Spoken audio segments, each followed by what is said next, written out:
કેમ છો? ઘણા બધા મિત્રોનો એક ક્વેશ્ચન હતો કે બેકઅપની વાત તમે ઘણી બધી કરી રહ્યા છો, પણ ઘણો ડેટા એવો છે કે જે પડી રહ્યો છે, જેને મૂકી રાખવો પડે છે. કોઈક ગવર્મેન્ટના કાયદાકીય એવા નિયમો છે જેના લીધે લોકોને 5, 7 વર્ષ, 10 વર્ષ ડેટા મૂકી રાખવાનો છે. ઘણા ઇમ્પોર્ટન્ટ ડેટા ડોક્યુમેન્ટ્સ છે ડિજિટલાઇઝ, જે લોકોને ઓલરેડી ડેટા એવો છે કે જે મૂકી રાખવાનો છે. If required they will access the data. So આવા બધા ડેટા પ્લસ ઘણા સર્વેલન્સના વિડીયોઝ છે. Data means word, Excel, PowerPoint, કોઈ પણ ડેટા થઈ ગયો.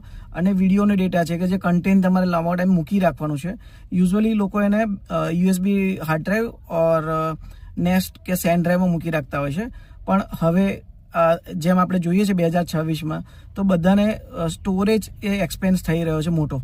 તો એમાંથી આઉટકમ કરવા માટે નવું સ્ટોરેજ અવેલેબલ છે, જેમાં કહે છે ને આર્કાઇવલ સ્ટોરેજ, જેમાં બહુ મિનિમમ કોસ્ટ પર તમારો ડેટા ક્લાઉડ પર સ્ટોર થાય છે, જે સિક્યોર પણ છે અને એના માટે NDA બી લખાતા હોય છે જો તમારો ડેટા કોન્ફિડેન્શિયલ હોય તો. અને ટેકનિકલી જે કમ્પ્લાયન્સ છે, ઘણા બધા ફાર્માના કમ્પ્લાયન્સ છે, ગવર્મેન્ટ ઓફ ઇન્ડિયાના DPDPના કમ્પ્લાયન્સ છે, તો એ બધા કમ્પ્લાયન્સને એ કેટર બી કરે છે.